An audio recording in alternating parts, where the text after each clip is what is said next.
శ్రీమాత్రే నమః.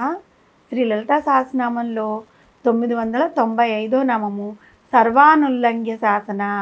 ఈ నామానికి అర్థం ఏంటి అంటే, సర్వ అంటే అందరి చేత కూడా, అనుల్లంఘ్య అంటే దాటుటకు వీలు లేని లేదంటే అతిక్రమించుటకు వీలు లేని, శాసన శాసనములు లేదా ఆజ్ఞలు కలిగినది అని అర్థము.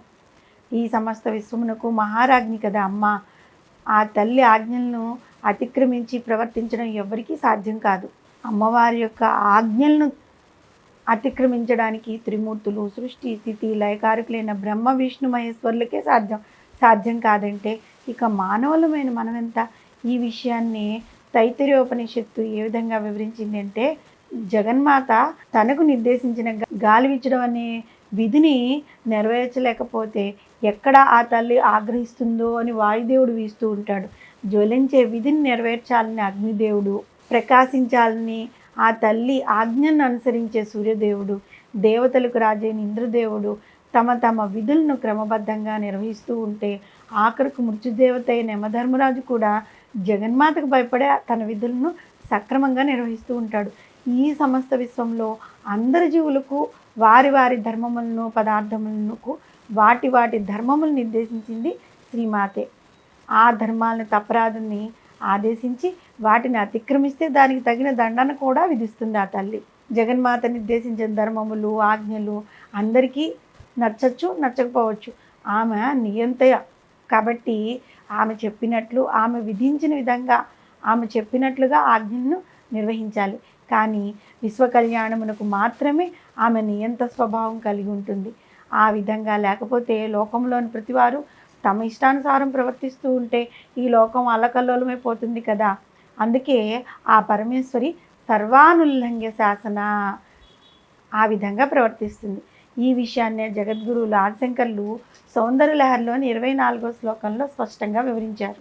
అమ్మ, బ్రహ్మదేవుడు నీ ఆజ్ఞచే ఈ చరాచర జగత్తును సృష్టిస్తున్నాడు.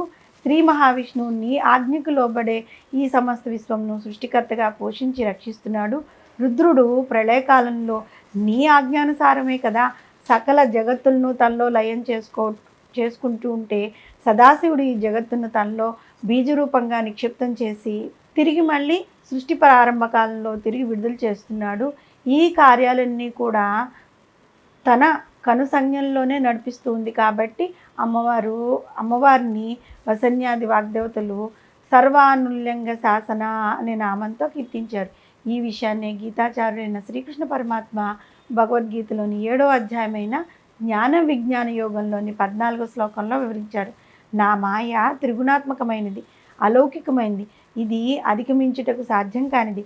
కానీ నిరంతరము నన్ను భజించేవారు ఈ మాయను అధిగమించి నన్ను చేరుకోగలరు అని వివరించారు.